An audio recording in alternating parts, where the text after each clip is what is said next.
Okay, good morning. Just relating my great experiences here with USC, and was referred to Dr. Oakes about a problem with my right hip. Went made appointments with Jessica, his nurse, and had numerous x-rays taken.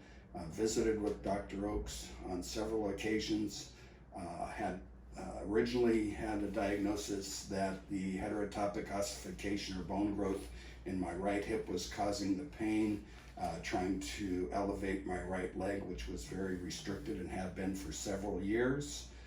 After Dr. Oakes reviewed all the x-rays, he made a diagnosis that it was not the heterotopic ossification that was limiting my movement and causing the pain, but it was a tendon dragging across and restricting the movement and causing the pain.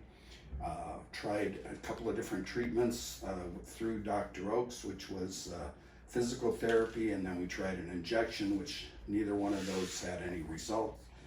Dr. Oakes referred me to Dr. Weber to do the surgery to release the tendon. That was a couple months ago.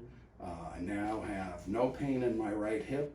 I'm able to elevate my leg, and through physical therapy following Dr. Weber's surgery, I'm gaining more and more movement, and again without any pain at all, and I have a much better quality of life. And both Dr. Oakes and Dr. Weber were extremely professional, and I'm very grateful for the service they provided.